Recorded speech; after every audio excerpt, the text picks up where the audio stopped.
Bonjour à tous, je suis Léo Barnier, je suis journaliste à la Tribune et je vous souhaite la bienvenue ici à la Maison de la Mutualité à Paris pour cette 9e édition du Paris Air Forum. Donc aujourd'hui, nous allons parler de l'expérience passager, de l'importance de cette expérience, des enjeux de fluidité, des pistes de simplification et d'amélioration du parcours, depuis le sol jusqu'à bord des avions. Et pour ça, nous recevons pendant 1 heure 4 invités. Tout d'abord, Muriel Assouline, directrice générale de French Bee, donc compagnie spécialiste du bas coût sur le long courrier, qui dessert notamment les États-Unis, la Réunion, Tahiti. Merci. Je vous en prie. Juste à ma droite, Sergio Colella, donc, qui est président de Cita Europe, fournisseur de solutions IT pour les compagnies et les aéroports. Bonjour. Tout au bout, Mathieu Daubert, directeur client du groupe ADP, gestionnaire des aéroports parisiens. Bonjour à tous. Et enfin, Talel Kamel, vice-président chargé du business développement international, de la gestion des clients et des comptes de Collins Aerospace, l'un des plus grands équipementiers mondiaux. Bienvenue à tous. Merci, bonjour. Donc, fluidité, stress, attente, ce sont des problématiques qui étaient déjà connues depuis longtemps par le transport aérien.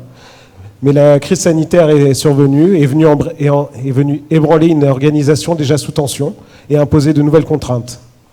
À l'heure de la reprise du trafic, l'écosystème du transport aérien doit aujourd'hui se remettre en marche afin d'empêcher que l'expérience passager puisse se dégrader fortement et provoquer des scènes chaotiques comme on l'a vu à Schiphol récemment, et que tout cela dissuade le voyageur de remonter à bord. Alors pour commencer, justement, nous parlions des scènes chaotiques à Schiphol. Mathieu Daubert, après ces scènes d'attente interminables à Schiphol, que doit-on craindre cet été à Orly et à Roissy ? Alors, bien évidemment, pour nous, c'est un grand sujet de vigilance, mais c'est quand même, ça se place dans une très très bonne nouvelle, qui est celle de la reprise du trafic, et avec une reprise qui est supérieure à ce qu'on pouvait estimer en début d'année, donc c'est vraiment de très bons problèmes. Alors, on est aujourd'hui plus confiant en fait que par rapport à ce que peuvent vivre nos camarades de Schiphol ou d'Heathrow, même si on sait en fait qu'on a 3 grands défis à traiter sur cet été. On a d'abord le défi du recrutement de manière collective, le défi du retour à la productivité et au niveau de productivité qu'on connaissait avant crise, et puis on a besoin aussi de régler l'ensemble de nos outils. Alors, le recrutement, et c'est d'ailleurs un des éléments importants par rapport à Schiphol et Heathrow, c'est que globalement, grâce aux aides d'État sur l'activité partielle, on bénéficie d'une situation très favorable en France, puisque la plupart des opérateurs, en fait, des plateformes, ont plutôt réduit moins leurs effectifs que ce qui aurait été nécessaire si ces aides n'étaient pas présentes à un moment où nos chiffres d'affaires se sont tous écroulés. Et ce qui fait que du coup on a un besoin de nouveaux recrutements qui est plutôt moins important que ce qui peut exister dans d'autres plateformes. Donc c'est l'équivalent de 4000 personnes sur l'ensemble des plateformes d'Orly et CDG. Et aujourd'hui là-dessus, voilà, on estime qu'on a un rythme de recrutement qui fait qu'on est relativement confiant sur cet élément. Le deuxième, c'est ce que je disais, le retour à la productivité, qui est un vrai enjeu, parce que quand pendant 2 ans, l'ensemble de nos équipes ont été habituées à un rythme finalement beaucoup plus lent, avec beaucoup moins de trafic dans les infrastructures, revoir revenir énormément de monde, un véritable défi pour retrouver les niveaux de productivité qu'on avait historiquement. C'est un gros travail en termes de formation, en termes de management, en termes de concentration, en fait, tous les jours sur le terrain, et avec des flux qui sont effectivement plus sensibles que d'autres. Alors aujourd'hui, on a 2 flux qui sont un peu sensibles, c'est celui de la PAF et des PIF. Alors la PAF, parce qu'on sait qu'on aura 15% d'effectifs en moins que ce que l'on avait en 2019, ce qui est forcément un problème. À un moment, on retrouve nos niveaux historiques de trafic. Bon, maintenant, on a un gros élément qui change aussi par rapport à 2019, c'est qu'on a plus de SASPARAF et qu'on a aussi, dans les SASPARAF, 8 nationalités extra-européennes qui aujourd'hui sont éligibles, dont les États-Unis et le Canada, qui du coup devraient nous faire gagner sensiblement en productivité par rapport à ce que l'on avait en 2019. Et sur les PIF, le principal problème, c'est effectivement un problème de productivité aujourd'hui, d'arriver à retrouver les niveaux historiques. On a des choses qui ne nous aident pas. Très simplement, par exemple, le fait que de nombreux passagers se promènent avec un gel hydroalcoolique et beaucoup oublient en fait de l'enlever. ce qui fait qu'on a un taux de contrôle qui est 2 fois supérieur à ce qu'on a historiquement. Mais bon, là encore, on a mis en place beaucoup d'éléments qui nous rendent assez confiants. On est aujourd'hui à 90% de conformité sur des passagers qui passent en moins de 10 minutes les PIF. On vise 95%, donc on a encore voilà, un petit gap à combler, mais en tout cas, on est plutôt sur une bonne marge. Très bien. Et on a parlé de nouvelles contraintes. Il y a notamment les contrôles sanitaires qui sont venus se rajouter, qui ont réduit l'espace dans les aérogares. Mais il y a aussi, au-delà de l'été, il y a aussi d'autres contraintes qui pourraient venir se rajouter avec le système d'entrée-sortie imposé par l'Union européenne, l'EES. Est-ce que ça peut être aussi un facteur contraignant pour la reprise du trafic, M. Dauvert ? Alors, c'est forcément un facteur d'inquiétude, alors qui n'est pas pour cet été, qui est pour plus tard, sur lesquels on essaye effectivement d'avoir une mise en place à un moment où les choses seront véritablement préparées. Ça pose plusieurs sujets. Ça pose un premier sujet d'espace, parce que concrètement, on va avoir 2 étapes dans le contrôle frontière versus un seul aujourd'hui, et ce qui pose dans certains terminaux des vrais éléments de contraintes, puisque c'est des choses qui n'étaient pas du tout prévues en fait quand on a construit les aérogares. Donc on a aujourd'hui trouvé des solutions pour à peu près tous les terminaux, mais dont certaines doivent continuer à être travaillées parce qu'elles sont un peu fragiles. Et puis après, effectivement, globalement, aujourd'hui, c'est un facteur d'inquiétude important. Alors bon, si ça se passe en début d'année prochaine, c'est des moments où on aura des flux de passagers qui seront sensiblement plus faibles que des flux d'été, puisque le mettre en place cet été aurait été extrêmement compliqué. Donc on continue à travailler avec les services de l'État pour arriver à bien modéliser ça en termes de productivité et trouver les bonnes solutions. Mais il y a encore de vrais défis aujourd'hui à affronter là-dessus.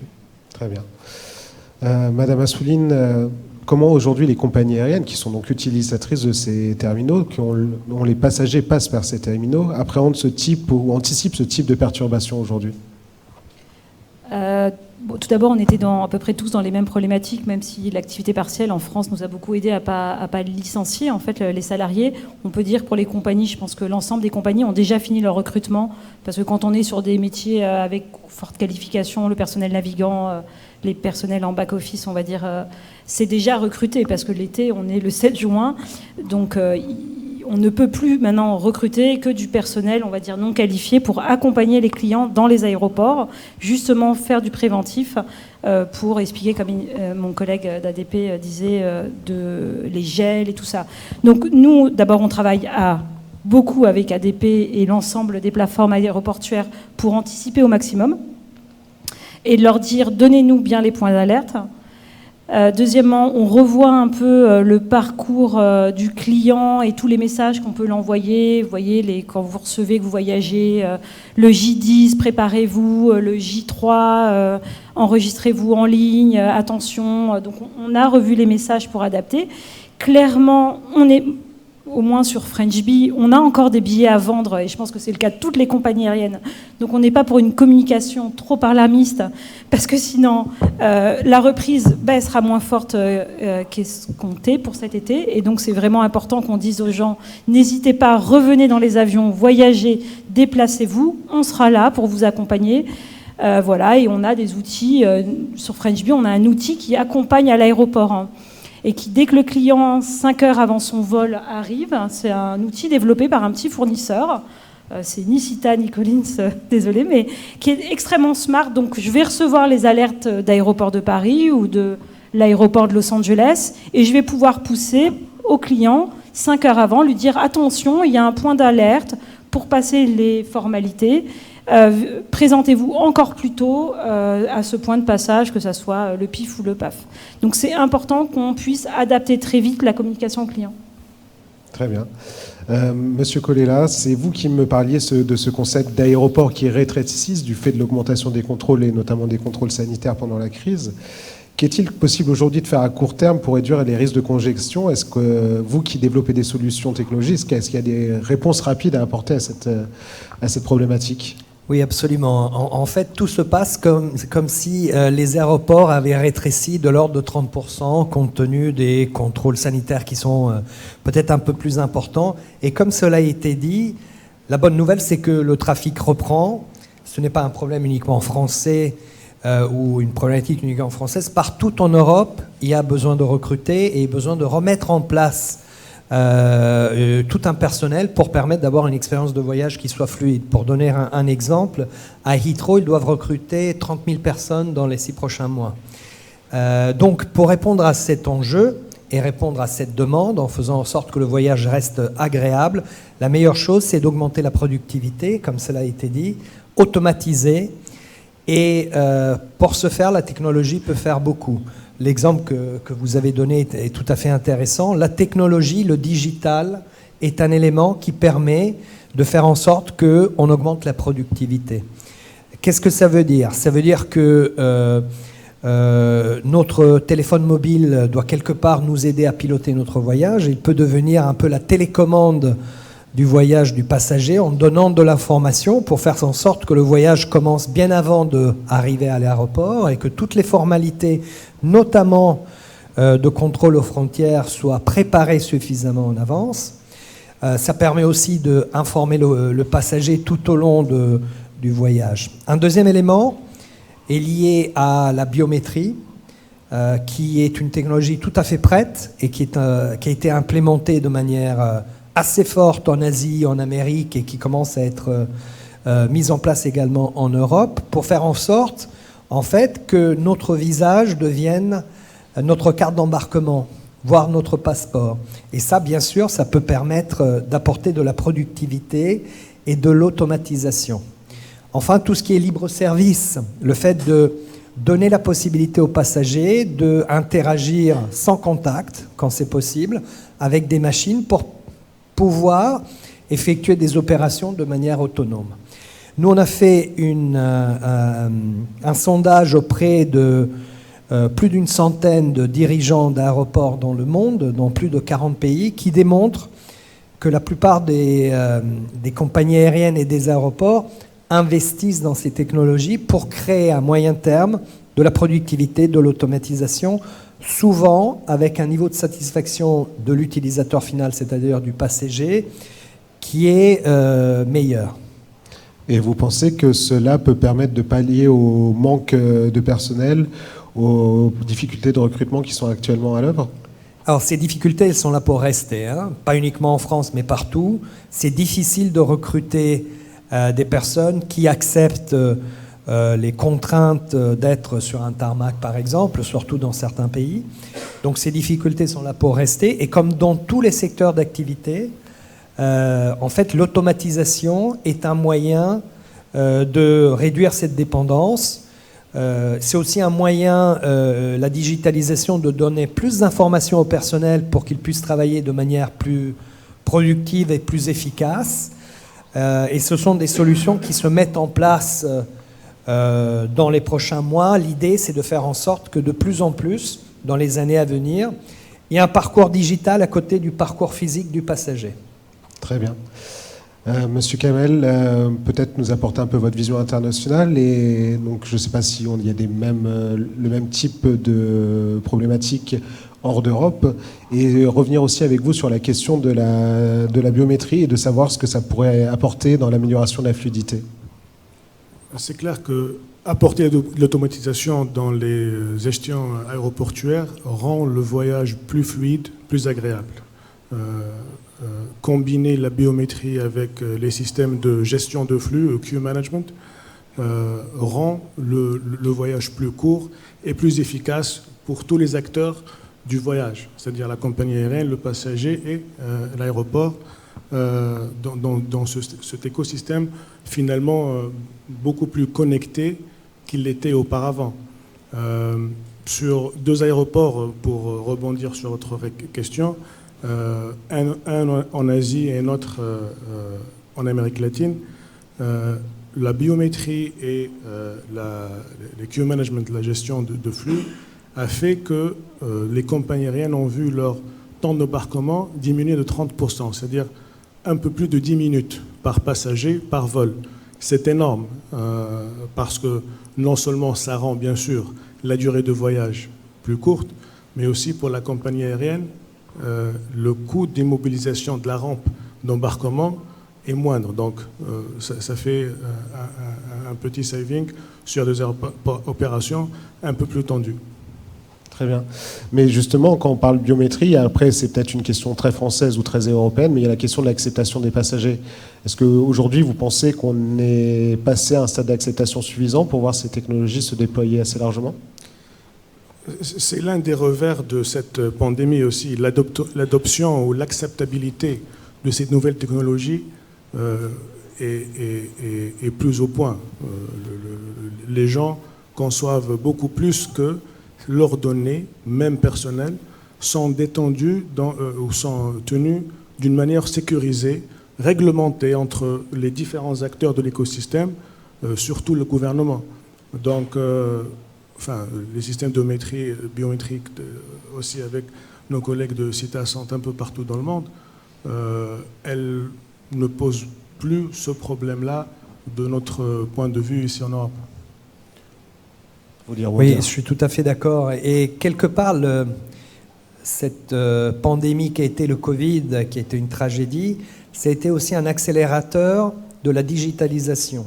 C'est-à-dire que la maturité du passager, de l'utilisateur final, quel que soit le secteur d'ailleurs, et en particulier dans le nôtre, est beaucoup plus élevée. Quand vous voyagez dans les aéroports, vous voyez les gens avec un smartphone à la main, ils n'ont pas de problème à montrer un certificat, ils n'ont pas de problème à utiliser la machine. Et donc l'acceptabilité, comme vous le disiez, à mon avis, est bien plus haute aujourd'hui. Très bien. Muriel Assouline, justement, je vois qu'il tend le micro, mais effectivement, vous avez testé ce type de solution à Orly et on aimerait avoir votre retour d'expérience. Ouais. Alors, on l'a testé pas en vacances scolaires, avec des flux passagers hors scolaire, mais il y a 2 mois. Et écoutez, les clients, ils l'acceptent très très bien, donc vous avez raison. En fait, alors au-delà, peut-être que vous avez un effet un peu, pas rigolo, mais de se dire, je vais m'enrôler pour faire du biométrie sur mon vol. Ils ont très très bien accepté. On avait des taux d'enrôlement sur Orly excellents. Les gens comprenaient bien. Alors évidemment, ça s'accompagne. Bon, par contre, ce qu'ils ne comprenaient pas, c'est que d'abord, c'était applicable que pour le checking, l'enregistrement du passager et son boarding. Et par contre, à la police aux frontières ou au PIF, au passage sûreté, il devait représenter sa carte d'embarquement. Alors c'est sûr, dans l'expérimentation, on ne pouvait pas demander au gestionnaire de l'aéroport de mettre... on a demandé... Mais clairement, ils acceptent très bien. Et je pense qu'il faut qu'on se motive et qu'on se dise, on y va. Il n'y a pas de blocage de la part des clients. Maintenant, il faut évidemment tous les acteurs. Parce que si on fait un enrôlement juste pour l'embarquement, c'est pas satisfaisant. Les gains sont encore limités tant que toute la chaîne ne sera pas... Voilà, il faut qu'on ait une chaîne globale de l'aéroport. C'est, à mon sens, pas très contraignant qu'on demande qu'au passage PIF et au passage à la frontière, les gens puissent utiliser le même système d'enrôlement qu'ils ont fait juste avant, pendant l'enregistrement. Après, là, on parle de technologie, de facilitation du passage, mais on sort quand même d'une crise sanitaire, et avec un traumatisme créé chez les passagers, avec la peur de se retrouver, la peur de voler, de se retrouver confiné dans une cabine. Est-ce que ça, c'est pas forcément la technologie qui peut apporter ce réconfort ? Est-ce qu'il y a besoin de plus d'accompagnement des passagers, vous trouvez, madame ? Alors d'abord, les avions, on a quand même démontré qu'à bord, il n'y avait pas de contamination massive, parce qu'avec toutes les personnes qui ont pu se déplacer, honnêtement, on a énormément de recul et tous les chiffres montrent que l'avion ne contaminait pas. Mais clairement, il ne faut pas qu'on se cache derrière tout ça. Les gens ont vraiment peur de voyager. Donc ils reviennent cet été, mais il faut qu'on mette de l'humain. Alors je suis pour la digitalisation en tant que low cost, on doit réduire nos coûts, on doit au maximum innover, s'adapter, mais aujourd'hui il faut quand même se passer à la place des clients, des voyageurs de cet été. C'est du voyage loisir, donc on a face à des familles qui, pour la plupart des familles, des amis qui voyagent, vous allez aujourd'hui dans les aéroports parisiens, les 3/4 des personnes n'ont pas voyagé pendant la crise. Donc les gens reviennent dans les avions pour la première fois. Alors ils savent pas en plus s'ils doivent mettre le masque, parce qu'il y a encore des pays où il faut mettre le masque. Donc si vous allez sur certaines destinations européennes, il n'y a pas le masque, d'autres il y a le masque. Donc c'est quand même encore assez compliqué pour les gens.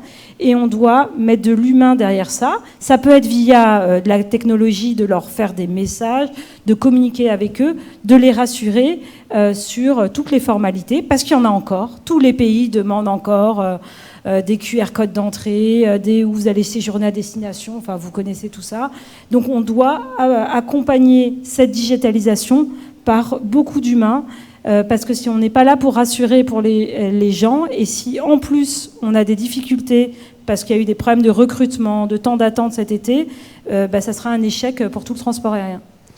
Monsieur Kamel, justement, je disais peut-être à tort, c'est pas la technologie qui peut rassurer les gens, mais en fait, effectivement, il y en avait les messages d'information, le fait de beaucoup communiquer avec les passagers en amont. Est-ce qu'il y avait d'autres moyens technologiques, justement, d'apporter de la sécurité, de rassurer les passagers? Est-ce que vous avez pu agir sur ça pendant la pandémie et peut-être encore aujourd'hui, d'ailleurs? Très vite, pendant la pandémie, on a établi ce qu'on appelle une task force au sein de Collins, mais avec aussi les différents acteurs de l'écosystème. Je reviens toujours à cette idée d'écosystème, parce que cette collaboration à travers les différents acteurs va faire en sorte de redonner confiance aux passagers, de voyager, de se déplacer. Donc cette task force qui inclut les gouvernements, les compagnies aériennes, les aéroports et les universitaires aussi, a permis de donner, de mettre en sorte cette campagne un peu de communication aussi pour, en groupe, en harmonie, revenir vers le public et leur dire le voyage n'est pas aussi dangereux que vous le percevez dans vos têtes. Et comme ce que Sergio a dit, ça nous a permis aussi d'accélérer des technologies déjà existantes et de donner à la digitalisation cette envergure ou cette dimension qui va rendre pratique ce voyage, cette envie de se déplacer pour des buts professionnels ou de loisirs. C'est aussi, les aéroports en général, il faut aussi regarder ce qu'on veut en faire. C'est des endroits qui devraient être connectés, donc intelligents, où les gens se déplacent. Enfin, théoriquement, ils ne devraient pas s'arrêter. C'est l'objectif vers lequel on tend. Et leur information est gérée d'une façon sécurisée. Ce qui va permettre à cet écosystème de fonctionner et de donner cette envie ou redonner cette envie au public de se déplacer et de voyager. Très bien. Donc un facteur d'accélération sur certaines technologies, mais M. Colella, justement, 2 ans de crise, est-ce que ça n'a pas fait prendre du retard sur l'intégration d'autres nouvelles technologies? Est-ce qu'on voit qu'il y a des secteurs qui ont beaucoup progressé, mais est-ce que l'aérien a potentiellement pris du retard sur d'autres secteurs? Alors, il faut quand même mesurer l'ampleur, la gravité de la crise Covid sur l'aérien. Moi, je me souviens, l'année dernière, au mois de mars-avril, le trafic en Europe était à moins 66%.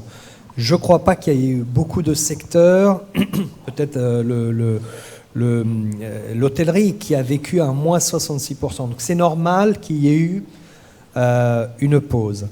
Maintenant, lorsqu'on regarde l'enquête à laquelle je faisais allusion, 80% des compagnies aériennes environ et 85% des aéroports ont dans leur plan des investissements liés à l'intelligence artificielle, liés à la biométrie, liés aux technologies de la mobilité, liés à la cybersécurité comme un élément vraiment de sécurisation. Et je ne voudrais pas opposer le digital et l'humain. Le digital est ce qui permet au personnel d'aider les personnes en difficulté ou de passer plus de temps pour avoir un échange plutôt que de valider un ticket. Donc l'idée, c'est de vraiment faire en sorte qu'on donne plus d'informations à l'utilisateur final, au passager, et qu'il reste accompagné pour les personnes en difficulté ou les personnes qui ont du mal à suivre ou qui ont des questions. C'est très important. Et je dirais que, encore une fois, en tant qu'utilisateur, ça a été démontré, notre niveau de satisfaction lorsqu'on est dans un passage libre-service, par exemple, le contrôle aux frontières est plus élevé lorsqu'on est devant une machine plutôt que lorsqu'on est devant une personne qui opère un contrôle.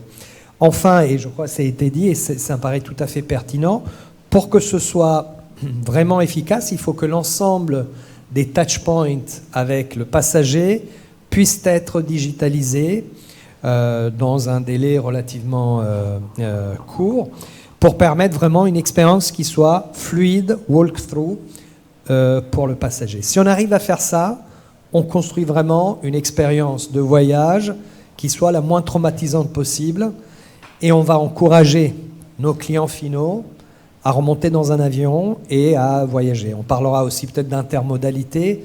C'est ça qui fera le transport de demain. Très bien. Monsieur Debert, du coup, on voit il y a une offre technologique assez dense, il y a ce besoin aussi d'humain, mais comment on articule justement cette offre technologique pour améliorer l'expérience passager et surtout s'assurer que les passagers en ressentent le bénéfice ?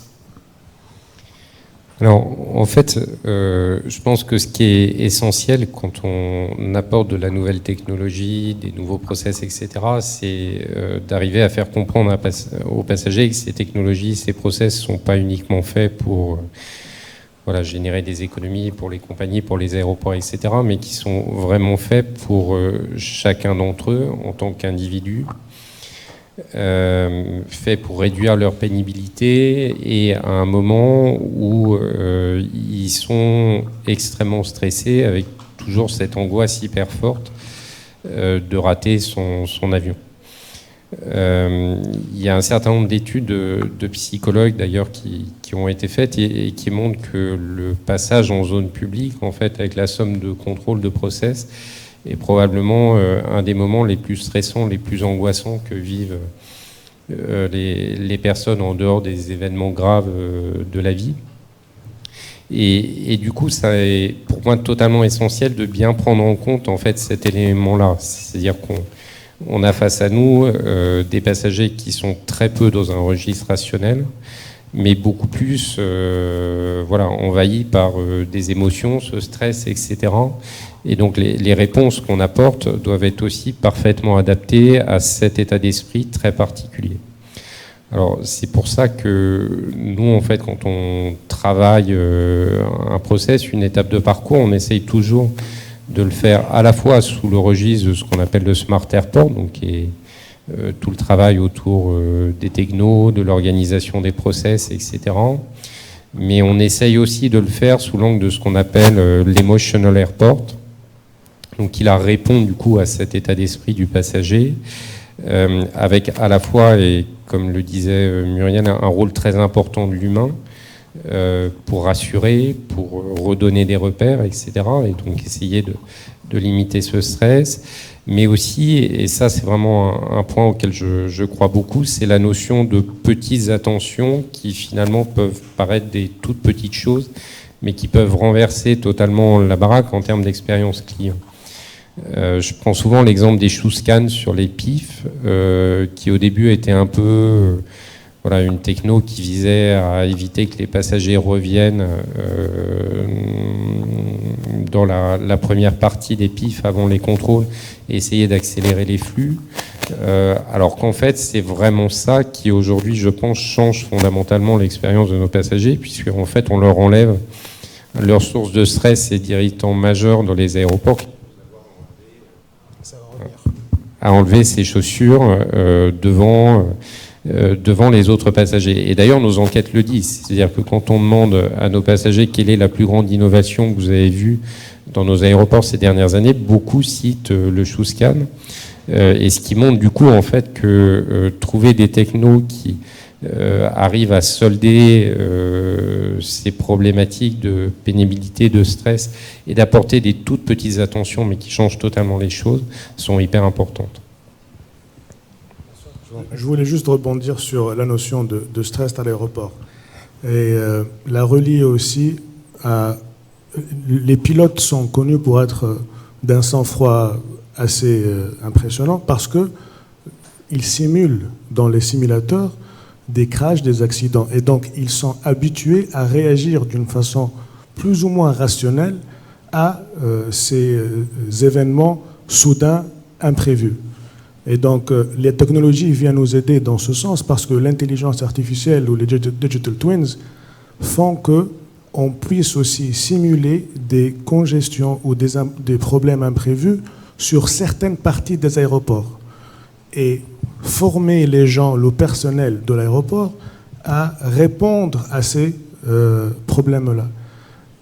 Déjà, quand ça se passera en vrai, ces gens-là seront beaucoup plus préparés et donc vont refléter beaucoup moins de stress envers les passagers dans des situations réelles et qui va plus ou moins aider à ce que ça n'escalade pas ou à ce que ces problèmes soient résorbés d'une façon un peu plus fluide et rapide. Très bien. Muriel Assouline, je vous pose la question, mais j'aurais pu également la poser à Mathieu Debert. Donc on voit il y a des apports de cette technologie, les apports semblent concrets, il y a l'air d'avoir des sources de bénéfices, vous l'avez constaté vous avec la biométrie, même si tout n'était pas mis en place, mais justement tout mettre en place coûte de l'argent. Et est-ce qu'aujourd'hui le secteur a-t-il les moyens d'investir après 2 ans d'une crise quand même sans précédent? C'est une bonne question. D'abord, on a pris du retard. Il ne faut pas qu'on se cache derrière la réalité. Il faut vous l'avez, Cita Serge l'a dit, on a pris du retard. Si vous comparez à d'autres secteurs d'activité, le e-commerce, le transport aérien, c'est concentré à essayer de survivre. Donc forcément, on a pris du retard. Donc maintenant, il faut tous qu'on se pose la question de récupérer ou rattraper ce retard dans une crise qui est toujours active et qui est même extrêmement violente avec ce qui se passe sur le pétrole et le dollar. Donc on se retrouve en sortie de crise, si on peut dire, et encore que certains experts pourraient dire que le Covid n'est pas derrière nous, avec une nouvelle crise à gérer, mais avec une volonté d'investir. Parce que si on n'investit pas, d'abord on ne s'adaptera pas, et deux, je pense que ce n'est pas l'objet de la table, mais nos coûts vont tous augmenter, que ce soit le gestionnaire de l'aéroportuaire, l'équipementier, le constructeur aéronautique, le transporteur aérien. On doit affronter le fait que nos coûts vont augmenter très rapidement avec l'augmentation du prix du baril et la parité euro-dollar, mais aussi à moyen terme. Et donc, l'investissement sur la nouvelle technologie, il faut le voir d'abord comme une chose indispensable pour nos clients, parce que les autres secteurs ont avancé et à un moment donné, on va décrocher et les gens ne comprendront pas que leur expérience aéroportuaire dans un avion soit si en retard. Et deux, on a quand même évoqué le fait aussi que digitaliser, c'est aussi un axe important pour la réduction des coûts de l'ensemble de la chaîne de production du transport. Monsieur Colléa, vous voulez ajouter quelque chose? Oui, je suis tout à fait d'accord avec ce que vous dites, Muriel. On dit qu'on est en sortie de crise. La réalité, c'est qu'on est encore dans une tempête parfaite parce que le kérosène a doublé de prix en 12 mois, parce que le prix des composants s'envole, parce qu'il est difficile de recruter, etc. Donc il faut... Parce que aussi le profil du voyageur a changé, beaucoup plus loisir, beaucoup moins professionnel pour l'instant. Donc on doit investir dans notre secteur pour s'adapter et pour inventer l'aviation de demain, avec, je dirais, encore une inconnue supplémentaire en Europe, qui est la volonté de sustainability, de développement durable, qui peut freiner les nouvelles générations à l'idée de prendre un avion.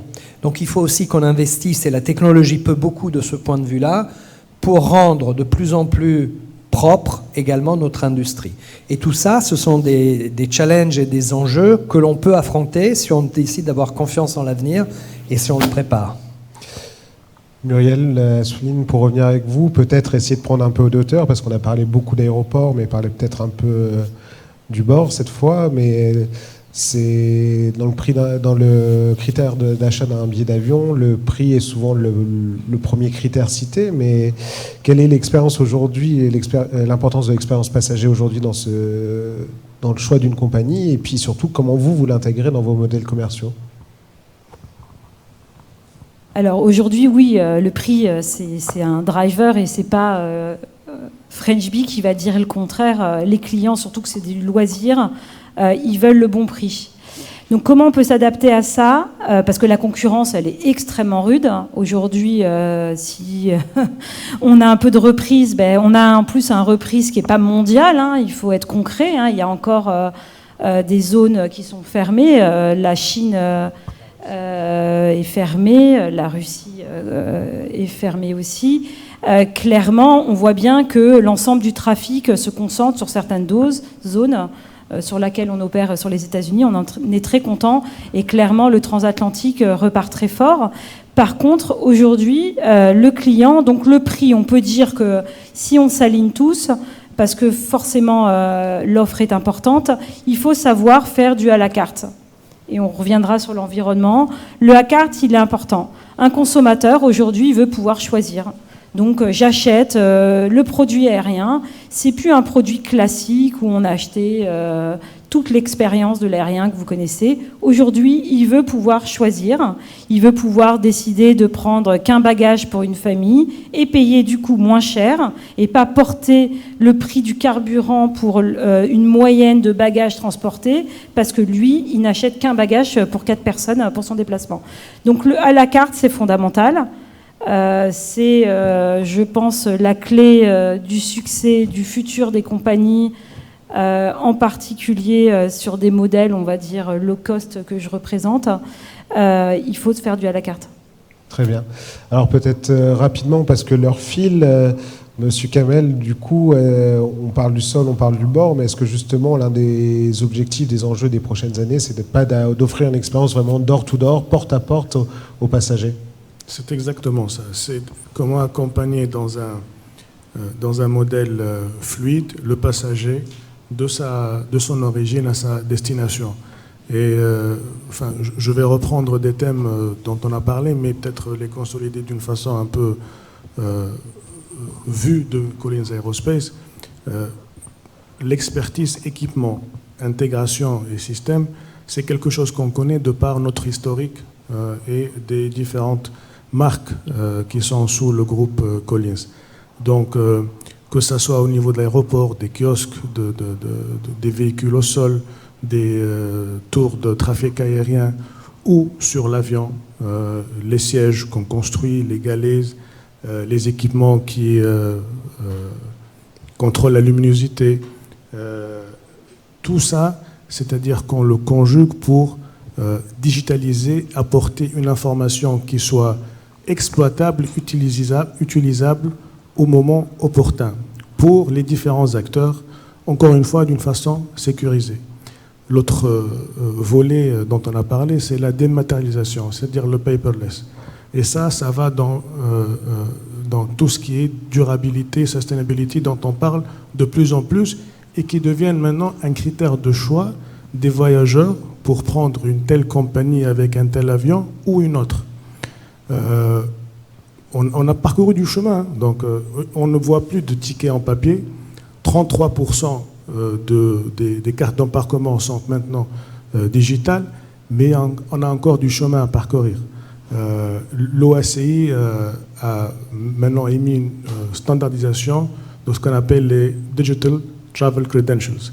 C'est-à-dire que les gouvernements ne vont plus donner de passeport physique à leurs concitoyens. Ils vont avoir cette identification digitale qui va leur permettre de passer au-delà des frontières. Et là, bien sûr, il y a un travail d'harmonisation techno, mais aussi au niveau des régulateurs, pour que ça soit reconnu d'un point A à un point B, B étant l'arrivée.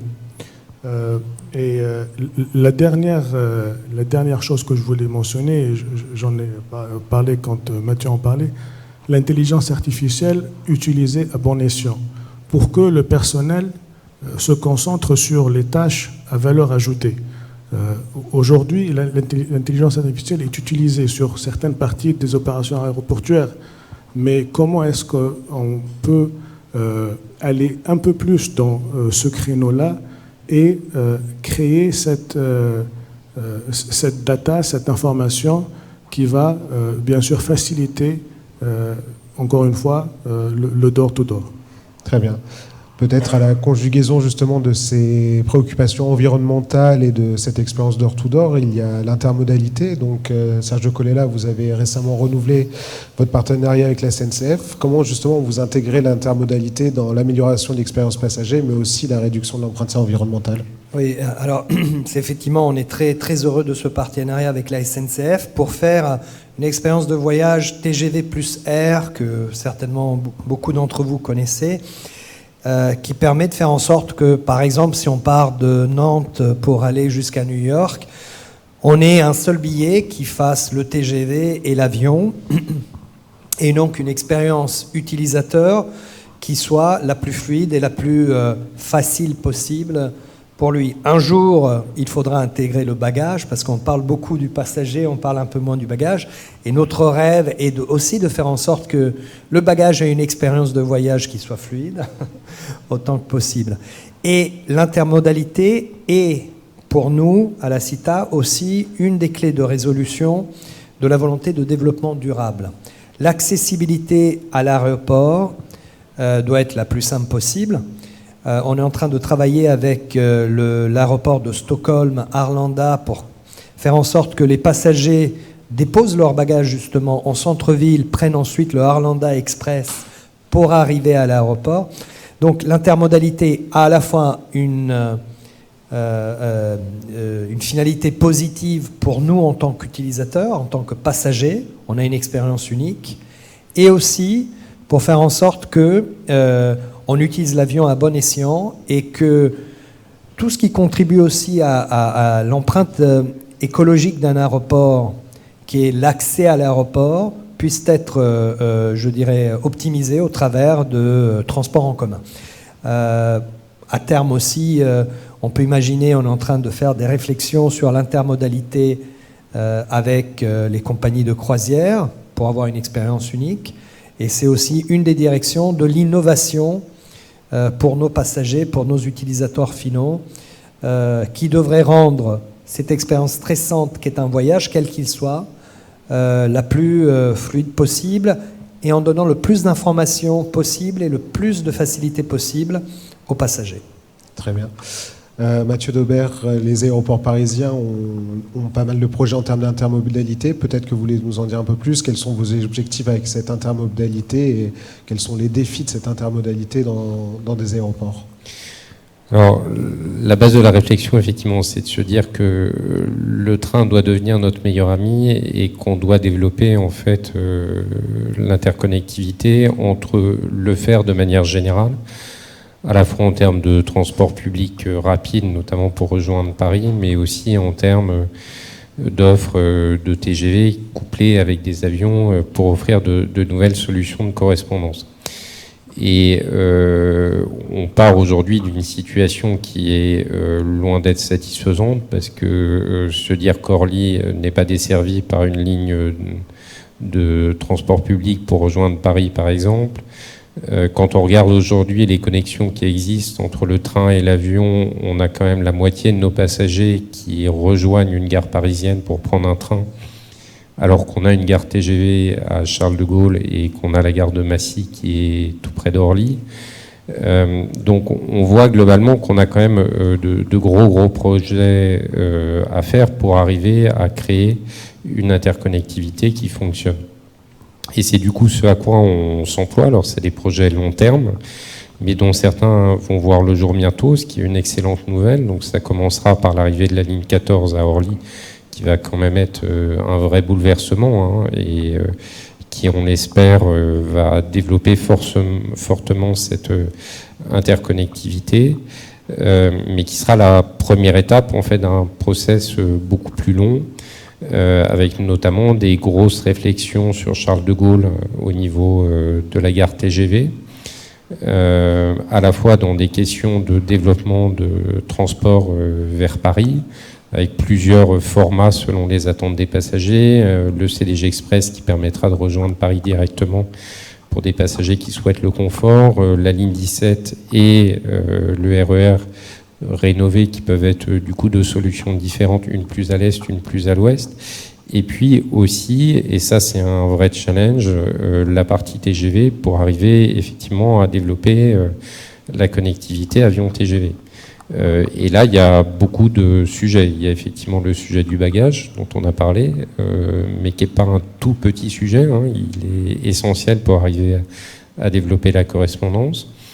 Il y a le sujet des horaires, parce que mine de rien, quand on a une pointe du matin, on n'a quasiment aucun TGV qui peut arriver suffisamment tôt pour arriver à prendre là où on a le plus de vols dans la journée. Donc en fait, c'est un vrai travail commun avec les compagnies aériennes, avec la SNCF, nous également, pour arriver à construire une offre qui fonctionne, à la fois dans les espaces, mais aussi dans ce qu'on propose aux clients comme package en fait de connectivité. Très bien. Peut-être une dernière question pour Muriel Assouline. Donc on voit cette intermodalité, mais est-ce que le meilleur endroit pour prendre son billet à l'arrivée, c'est pas directement dans l'avion? Est-ce qu'il n'y a pas un enjeu autour de cette amélioration de la connectivité sol-bord et des services qui peuvent en découler? Alors d'abord, les gens sont très connectés dans la vie quotidienne et ils sont très connectés dans les avions. Penser que les gens ne veulent pas être connectés, ça serait une erreur. Les gens sont vraiment adeptes du Wi-Fi. Alors on est client de Sita Oner et on en est très content. On a des progrès à faire sur ces sujets-là. Le Wi-Fi, ça fonctionne et aujourd'hui, c'est là où on a pris du retard avec les équipementiers. Il faut qu'on puisse pouvoir offrir la réservation du taxi à l'arrivée, la réservation d'un musée, la réservation de le client, son voyage à l'arrivée. Il peut ne pas avoir fini. On peut lui donner des bons conseils. À bord de nos avions, on a quand même, ils vont passer beaucoup de temps. Donc c'est là où il faut à tout prix qu'on travaille pour améliorer son expérience et se dire, je sais qu'à bord, ils vont pouvoir m'offrir peut-être un ticket de réduction pour aller dans un musée à New York ou quand je viens sur Paris, l'accès à la Tour Eiffel qui est très dur à accéder pour les touristes. Grâce à la compagnie aérienne, je vais pouvoir compléter mon voyage. Et aujourd'hui, technologiquement, on a le Wi-Fi, on doit pouvoir passer ce cap et se dire que nos équipements embarqués doivent évoluer rapidement pour proposer une offre plus large aux clients. Très bien, je vous remercie. Donc nous avons vu les apports possibles de la technologie, le besoin d'humain, les défis qui attendent justement tout l'écosystème du transport aérien pour se remettre en marche alors que la reprise s'annonce forte pour cet été. Et donc à remercier Muriel Assouline, directrice générale de French Bee, Sergio Colella, président de Sita Europe. Merci. Talel Kamel, vice-président du business développement international de la gestion client et des comptes de Collins Aerospace. Et Mathieu Daubert, directeur du service client d'ADP. Et vous tous qui êtes là dans la salle pour nous suivre et en live. Merci. Merci. Merci. Merci.